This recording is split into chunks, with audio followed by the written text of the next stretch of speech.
ਵਾਹਿਗੁਰੂ। ਕਿਰਤ ਤੇ ਕਪਟ। ਜਗਤ ਮਰਿਆਦਾ ਦੇ ਅਨੁਸਾਰ ਸਰੀਰ ਪਾਲਣ ਹਿਤ ਕਿਰਤ ਕਰਨੀ ਅਤ ਜ਼ਰੂਰੀ ਹੈ। ਕਿਉਂ ਜੋ ਕੀਤੇ ਬਿਨਾ ਮਨੁੱਖ ਦੂਜਿਆਂ ਦੇ ਮੋਢਿਆਂ 'ਤੇ ਭਾਰ ਹੋ ਜਾਂਦਾ ਹੈ ਤੇ ਕਿਸੇ ਦੇ ਆਸਰੇ ਪਲਣ ਵਾਲਾ ਸਵੈ ਸਤਿਕਾਰ ਤੇ ਸਨਮਾਨ ਖੋ ਬਹਿੰਦਾ ਹੈ। ਸਿੰਘ ਨੇ ਸਵੈ ਸਤਿਕਾਰ ਦਾ ਜੀਵਨ ਜੀਣਾ ਹੈ, ਇਸ ਲਈ ਉਹ ਕਿਸੇ ਦੇ ਆਸਰੇ ਨਹੀਂ ਰਹਿ ਸਕਦਾ। ਉਹ ਆਪਣੀ ਕਿਰਤ ਕਰਕੇ ਆਏਗਾ, ਕਿਉਂ ਜੋ ਅਰਿਣੀ ਜੀਵਨ ਹੀ ਜਗਤ ਵਿੱਚ ਸਵਾਦਲਾ ਜੀਵਨ ਹੈ। ਰਿਣੀ ਦੀ ਕੋਈ ਜ਼ਿੰਦਗੀ ਨਹੀਂ, ਸ਼ਖਸੀ ਜੀਵਨ ਵਾਂਗ ਹੀ ਕੌਮਾਂ ਦੀ ਜ਼ਿੰਦਗੀ ਹੈ। ਜੇ ਕੌਮਾਂ ਉਦਮੀ ਤੇ ਕਿਰਤ ਨਾਲ ਵਲੀਆਂ ਹਨ, ਉਹ ਹੀ ਜਗਤ ਤੇ ਸਤਿਕਾਰ ਭਰਿਆ ਆਜ਼ਾਦੀ ਦਾ ਜੀਵਨ ਬਸਰ ਕਰਦੀਆਂ ਹਨ। ਕਮਜ਼ੋਰ ਤੇ ਸੁਸਤ ਜਾਤੀਆਂ ਲੋਕਾਂ ਦੇ ਮੋਢੇ 'ਤੇ ਭਾਰ ਹੁੰਦੀਆਂ ਹੋਈਆਂ ਓੜਕ ਗੁਲਾਮ ਹੋ ਜਾਂਦੀਆਂ ਹਨ ਤੇ ਗੁਲਾਮੀ ਦਾ ਦਲਿਦਰੀ ਜੀਵਨ ਬਸਰ ਕਰਨ 'ਤੇ ਮਜਬੂਰ ਹੁੰਦੀਆਂ ਹਨ। ਤਦੇ ਹੀ ਸਤਿਗੁਰਾਂ ਨੇ ਸਿੱਖ ਨੂੰ ਕਿਰਤ ਕਰਨ ਦੀ ਤਾਕੀਦ ਕੀਤੀ ਹੈ। ਦੱਸਿਆ ਹੈ ਕਿ ਜਿਨ੍ਹਾਂ ਨੇ ਨਾਮ ਜਪਿਆ ਤੇ ਮਸ਼ੱਕਤ ਦੀ ਘਾਲਣਾ ਘਾਲੀ, ਉਹ ਆਪਣੇ ਵੀ ਮੂੰਹ ਉਜਲੇ ਕਰ ਗਏ ਤੇ ਜਗਤ ਦੇ ਕਈ ਲੋੜਵੰਦਾਂ ਦੀ ਕਲਿਆਣ ਦਾ ਕਾਰਨ ਵੀ ਬਣੇ। ਅਸਲ ਵਿੱਚ ਕਿਰਤ ਕਰਨ ਤੋਂ ਬਗੈਰ ਜੀਵਨ ਸਫਲਤਾ ਹੋ ਹੀ ਨਹੀਂ ਸਕਦੀ, ਕਿਉਂ ਜੋ ਕਿਸੇ ਦੀ ਕਮਾਈ ਖਾਂਦਿਆਂ ਕੀ ਪਤਾ ਹੈ ਜੋ ਉਹ ਕਿਸ ਕਿਸਮ ਦੀ ਹੈ। ਕਪਟ ਦੇ ਦੁੱਧ ਨਾਲੋਂ ਕਮਾਈ ਦਾ ਫੋਕਾ ਪਾਣੀ ਪੀਣਾ ਚੰਗਾ ਹੈ। ਕਿਰਤ ਦਾ ਸਾਗ ਕਪਟ ਦਿਆਂ ਸਵਾਦਿਸ਼ਟ ਭੋਜਨਾਂ ਨਾਲੋਂ ਬਿਹਤਰ ਹੈ। 10 ਨੋਹਾਂ ਦੀ ਕਮਾਈ ਤੋਂ ਪੈਦਾ ਹੋਈ ਕੋਧਰੇ ਦੀ ਰੋਟੀ ਕਪਟ ਦੀਆਂ ਪੂੜੀਆਂ ਤੋਂ ਅੱਛੀ ਹੈ। ਸਤਿਗੁਰੂ ਫਰਮਾਉਂਦੇ ਹਨ, ਜੀਵਨ ਦਾ ਸਹੀ ਰਾਹ ਪਛਾਣੇਗਾ ਹੀ ਉਹ ਜੋ ਆਪਣੀ ਘਾਲ ਕਰਕੇ ਖਾਏਗਾ ਤੇ ਸਗੋਂ ਕਿਸੇ ਲੋੜਵੰਦੇ ਨੂੰ ਦੇਵੇਗਾ ਵੀ। ਪੁਰਾਣਾ ਇੱਕ ਇਹ ਵੀ ਖਿਆਲ ਸੀ ਕਿ ਕਿਰਤ ਕਰਦਿਆਂ ਹੋਇਆ ਨਾਮ ਨਹੀਂ ਜਪਿਆ ਜਾ ਸਕਦਾ। ਇਸ ਲਈ ਪ੍ਰਭੂ ਸਿਮਰਨ ਦੀ ਆਤਮਕ ਕਮਾਈ ਤੋਂ ਸਰੀਰ ਪਾਲਣ ਦੀ ਸਾਧਾਰਨ ਕਿਰਤ ਕੁਰਬਾਨ ਕਰ ਦੇਣੀ ਚਾਹੀਦੀ ਹੈ।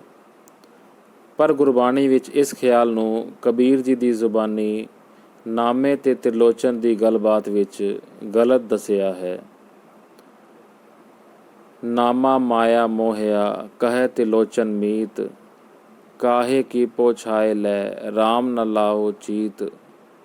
ਨਾਮਾ ਕਹੈ ਤ੍ਰਿਲੋਚਨਾ ਮੁਖ ਤੇ ਰਾਮ ਸਮਾਲ, ਹਾਥ ਪਾਉ ਕਰ ਕਾਮ ਸਭ ਚੀਤ ਨਿਰੰਜਨ ਨਾਲ।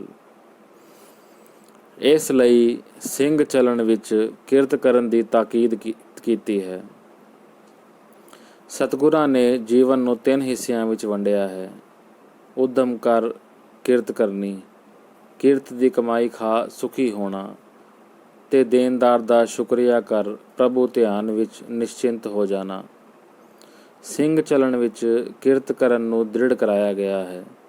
ਫਰਮਾਇਆ ਹੈ ਕਿ ਰਹਿਤਵਾਨ ਸਿੱਖ ਜੋ ਵੀ ਹੈ ਉਹ ਉਪਾਏ ਕਰਕੇ ਧਨ ਖੱਟੇ, ਉਸ ਵਿੱਚੋਂ ਘਰ ਦਾ ਨਿਰਬਾਹ ਕਰੇ, ਪੂਜਾ ਭੁੱਲ ਕੇ ਵੀ ਨਹੀਂ ਲੈਣੀ। ਕਿਰਤ ਕਰਨ ਦੀ ਤਾਕੀਦ ਕਰਦਿਆਂ ਹੋਇਆਂ ਪੁਰਾਤਨਤਾ ਦੇ ਇਸ ਭਰਮ ਨੂੰ ਵੀ ਦੂਰ ਕੀਤਾ ਹੈ ਕਿ ਫਲਾਣੀ ਕਿਸਮ ਦੀ ਕਿਰਤ ਕਰਨੀ ਚਾਹੀਏ ਤੇ ਫਲਾਣੀ ਨਹੀਂ। ਸਤਿਗੁਰਾਂ ਸਾਫ਼ ਫਰਮਾਇਆ ਹੈ ਕਿ ਚੋਰੀ ਡਾਕੇ ਆਦਿ ਮੰਦ ਕਰਮਾਂ ਤੋਂ ਬਿਨਾਂ ਖੇਤੀ ਵਣਜ ਸ਼ਿਲਪ ਤੇ ਨੌਕਰੀ ਮਨ ਭਾਉਂਦੀ ਕਰੇ, ਪਰ ਜੋ ਕਿਰਤ ਕਰੇ ਦ੍ਰਿੜ ਹੋ ਕੇ। ਇਹ ਲੋੜਾਂ ਵਾਸਤੇ ਕੀਤੀ ਹੋਈ ਕਿਰਤ ਹੀ ਭੋਗਾਂ ਦੇ ਵਸ ਹੋਏ ਪੁਰਸ਼ ਲਈ ਲੋਭ ਦਾ ਕਾਰਨ ਬਣ ਜਾਂਦੀ ਹੈ। ਜੇ ਸੰਜਮੀ ਰਹੇ ਤਾਂ ਇਸ ਤੋਂ ਬਚ ਸਕਦਾ ਹੈ, ਪਰ ਸੰਜਮਹੀਨ ਪੁਰਸ਼ ਕਿਰਤੀ ਦੀ ਥਾਂ ਕਪਟ ਕਰਨ ਲੱਗ ਪੈਂਦਾ ਹੈ।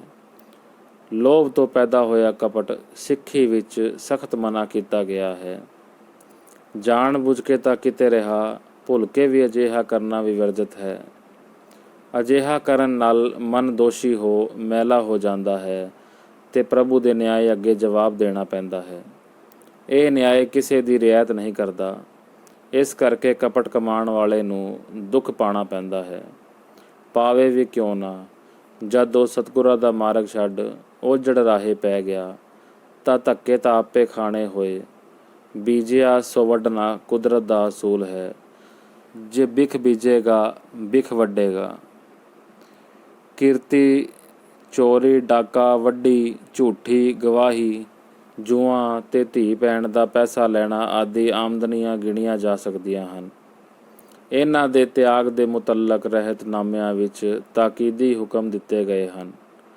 ਕਪਟ ਦੀ ਕਿਰਤ ਬਹੁਤ ਬੁਰੀ ਹੈ। ਇਸ ਨਾਲ ਮਨ ਮਲੀਨ ਹੁੰਦਾ ਹੈ। ਸਿੰਘ ਨੇ ਮਨ ਨੂੰ ਉਜਲ ਹੀ ਨਹੀਂ ਰੱਖਣਾ, ਸਗੋਂ ਉਤਸ਼ਾਹ ਭਰਿਆ ਰੱਖਣਾ ਹੈ। ਉਤਸ਼ਾਹ ਉਦਮ ਤੋਂ ਆਉਂਦਾ ਹੈ, ਦਲਿੱਦਰ ਤੋਂ ਨਹੀਂ। ਦਲਿੱਦਰੀ ਦਾ ਵੱਡਾ ਕਾਰਨ ਘਾਲ ਤੋਂ ਡਰਦਿਆਂ ਹੋਇਆਂ ਕਿਸੇ ਦੇ ਮੋਢਿਆਂ 'ਤੇ ਬੋਝ ਹੋ ਰਹਿਣਾ ਹੁੰਦਾ ਹੈ। ਅਜਿਹੇ ਸੁਸਤ ਜੀਵਨ ਪੂਜਾ ਖਾਣ ਤੋਂ ਵਿਸ਼ੇਸ਼ ਕਰਕੇ ਪੈਦਾ ਹੁੰਦੇ ਹਨ। ਇਸ ਵਾਸਤੇ ਰਹਿਤਵਾਨ ਸਿੰਘ ਲਈ ਪੂਜਾ ਖਾਣੀ ਵੀ ਮਨ੍ਹਾ ਕੀਤੀ ਗਈ ਹੈ। ਭਾਈ ਗੁਰਦਾਸ ਜੀ ਨੇ ਤਾਂ ਇੱਥੋਂ ਤੱਕ ਲਿਖਿਆ ਹੈ ਕਿ ਜਿਸ ਤਰ੍ਹਾਂ ਪੁਰਾਣੇ ਮਤਾਂਤਰਾਂ ਵਿੱਚ ਖਾਸ ਚੀਜ਼ਾਂ ਖਾਣੀਆਂ ਵੀ ਵਰਜਿਤ ਸਨ, ਉਸੇ ਤਰ੍ਹਾਂ ਹੀ ਸਿੱਖ ਪੂਜਾ ਦੇ ਧਾਨ ਨੂੰ ਆਪਣੇ ਲਈ ਮਨ੍ਹਾ ਸਮਝੇ, ਕਿਉਂ ਜੋ ਇਹ ਸੁਸਤੀ ਨੂੰ ਵਧਾਉਂਦਾ ਹੈ। ਨਿਰਯਤਨ ਪ੍ਰਾਪਤ ਹੋਣ ਕਰਕੇ ਮਿੱਠਾ ਤਾਂ ਲੱਗਦਾ ਹੈ, ਪਰ ਹੈ ਅਸਲ ਖੰਡ ਵਿੱਚ ਲਪੇਟੀ ਹੋਈ ਜ਼ਹਿਰ, ਜੋ ਉਦਮ ਨੂੰ ਮਿਟਾ ਜੀਵਨ ਬੇਸੁਆਦਾ ਬਣਾ ਦਿੰਦੀ ਹੈ। ਇਸ ਲਈ ਰਹਿਤਵਾਨ ਉਦਮ ਬੀਜਦਾ ਤੇ ਸੁੱਖ ਫਲ ਖਾਂਦਾ ਹੈ। ਲੋਭੀ ਕਪਟ ਬੀਜਦਾ ਤੇ ਦੁੱਖ ਭੋਗਦਾ ਹੈ। ਕਪਟ ਕਰ ਜੋ ਕਮਾਈ ਆਉਂਦੀ ਹੈ, ਉਸ ਦਾ ਫਲ ਖਾ ਕੇ ਜੋ ਵੀ ਕਰਮ ਕੀਤਾ ਜਾਏ, ਉਸ ਵਿੱਚ ਕਪਟ ਦੀ ਅੰਸ਼ ਚਲੀ ਜਾਂਦੀ ਹੈ। ਉਹ ਭਾਵੇਂ ਸਿਮਰਨ, ਨਾਮ, ਦਾਨ, ਇਸ਼ਨਾਨ, ਗਿਆਨ, ਧਿਆਨ, ਤਪ, ਤੀਰਥ, ਸਮਾਧੀ ਆਦਿ ਕਿਤਨਾ ਵੀ ਉਚੇਰਾ ਕਰਮ ਕਿਉਂ ਨਾ ਹੋਵੇ, ਕਪਟ ਦੀ ਜਾਗ ਕਾਂਜੀ ਦੀ ਇੱਕ ਛਿੱਟ ਦੇ ਦੁੱਧ ਦਾ ਮਟਕਾ ਫਿੱਟ ਦੇਣ ਵਾਂਗ ਹੈ।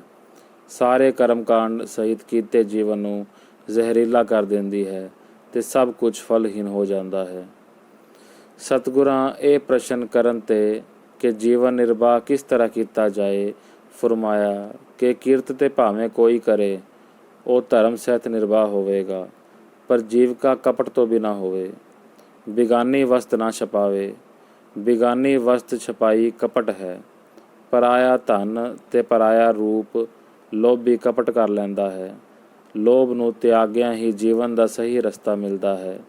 ਰਹਿਤਵਾਨ ਸਿੰਘ ਨੂੰ ਹੁਕਮ ਦਿੱਤਾ ਗਿਆ ਕਿ ਉਹ ਕਿਰਤ ਕਰੇ, ਪਰ ਕਪਟ ਨਾ ਕਰੇ। ਕਪਟ ਵਿੱਚ ਸਿੰਘ ਨੂੰ ਕਿਸੇ ਦੀ ਕੁਰੈਤ ਖਾਣੀ ਮਨ੍ਹਾ ਹੈ। ਆਪਣੀ ਕਿਰਤ ਕਰ ਖਾਣੀ ਜ਼ਰੂਰੀ ਹੈ। ਇੱਥੇ ਪ੍ਰਸ਼ਨ ਹੋ ਸਕਦਾ ਹੈ ਕਿ ਕੀ ਪ੍ਰਚਾਰਕ, ਗ੍ਰੰਥੀ, ਰਾਗੀ, ਬਿਹੰਗਮ ਤੇ ਅਧਿਆਪਕ ਆਦਿ ਪੂਜਾ ਖਾਂਦੇ ਹਨ? ਨਹੀਂ, ਜੇ ਉਹ ਸੰਤੋਖੀ ਹੋ ਆਪਣੇ ਨਿਰਬਾਹ ਮਾਤਰ ਲਈ ਗ੍ਰਹਿਣ ਕਰਦੇ ਹਨ ਤਾਂ ਰਹਿਤਵਾਨ ਸਿੰਘ ਦੀ ਤਰ੍ਹਾਂ ਜੀਵਨ ਬਸਰ ਕਰਦੇ ਹਨ। ਪਰ ਜੇ ਲੋਭਵਸ਼ ਹੋ ਨਿਰਬਾਹ ਮਾਤਰ ਤੋਂ ਜ਼ਿਆਦਾ ਧਨ ਬਟੋਰਦੇ ਹਨ ਤਾਂ ਲੋਭੀ ਮਨੁੱਖ ਵਾਂਗ ਉਹਨਾਂ ਦੀ ਕਿਰਤ ਕਪਟ ਦੀ ਹੋ ਜਾਂਦੀ ਹੈ। ਇਸ ਲਈ ਦੂਸਰਿਆਂ ਸਿੰਘਾਂ ਵਾਂਗ ਹੀ ਇਹਨਾਂ ਸ਼੍ਰੇਣੀਆਂ ਦੀਆਂ ਸਿੰਘਾਂ ਨੂੰ ਵੀ ਇਹ ਖਿਆਲ ਰੱਖਣਾ ਪਏਗਾ ਕਿ ਉਹਨਾਂ ਦੀ ਕਮਾਈ ਕਿਰਤ ਦੀ ਹੋਵੇ। ਕਪਟ ਤੋਂ ਝਾਕ ਪੈਦਾ ਹੁੰਦੀ ਹੈ। ਇਸ ਤਰ੍ਹਾਂ ਬਲਵਾਨ ਲੋਭੀ ਖਬਰ ਕਰਦਾ ਹੈ। ਜਿਸ ਤਰ੍ਹਾਂ ਬਲਵਾਨ ਲੋਭੀ ਖਬਰ ਕਰਦਾ ਹੈ, ਉੱਦਾਂ ਹੀ ਸੁਸਤ ਲੋਭੀ ਝਾਕ ਪੈਦਾ ਹੁੰਦੀ ਹੈ। ਜਿਸ ਤਰ੍ਹਾਂ ਬਲਵਾਨ ਲੋਭੀ ਜ਼ਬਰ ਕਰਦਾ ਹੈ, ਚਤਰ ਲੋਭੀ ਠੱਗੀ ਕਰਦਾ ਹੈ, ਉੱਦਾਂ ਹੀ ਸੁਸਤ ਝਾਕ ਰੱਖਦਾ ਹੈ। ਉਸ ਦਾ ਧਿਆਨ ਸੇਵਾ ਦੇ ਫਰਜ਼ਾਂ ਵੱਲ ਨਹੀਂ ਰਹਿੰਦਾ, ਸਗੋਂ ਦਾਤਿਆਂ ਦੀਆਂ ਹੱਥਾਂ ਵੱਲ ਰਹਿੰਦਾ ਹੈ। ਸਿੰਘਾਂ ਨੇ ਅਜਿਹਾ ਨਹੀਂ ਕਰਨਾ। ਇਹ ਕਾਰਨ ਹੈ ਕਿ ਪੁਰਾਤਨੀ ਸਿੰਘ ਬਿਹੰਗਮ ਸੇਵਾ ਵੱਲ ਧਿਆਨ ਰੱਖਦੇ ਸਨ, ਝਾਕ ਨਹੀਂ ਸਨ ਰੱਖਦੇ। ਜੇ ਨਿਰਬਾਹ ਲਈ ਜ਼ਰੂਰੀ ਕੁਝ ਪ੍ਰਵਾਨ ਕਰਦੇ ਤਾਂ ਉਸ ਨੂੰ ਦਾਨ ਲੈਣਾ ਨਹੀਂ, ਸਗੋਂ ਮੁਆਮਲਾ ਉਗਰ ਹੋਣਾ ਕਹਿੰਦੇ ਹਨ। ਸੋ ਇਹ ਹੈ ਭੇਦ ਕਮਾਈ ਵਿੱਚ ਜੋ ਰਹਿਤਵਾਨ ਸਿੰਘ ਨੂੰ ਸਮਝਾਇਆ ਗਿਆ ਹੈ। ਜਿੱਥੇ ਸੰਜਮਹੀਨ ਮਨੁੱਖ ਲੋਭ ਦੇ ਵਸ ਹੋ ਕਪਟ ਕਰਦਾ ਹੈ, ਉੱਥੇ ਸੰਜਮੀ ਰਹਿਤਵਾਨ ਕੇਵਲ ਲੋੜਾਂ ਪੂਰੀਆਂ ਕਰਨ ਲਈ ਕਿਰਤ ਕਰਦਾ ਹੈ। ਵਾਹਿਗੁਰੂ।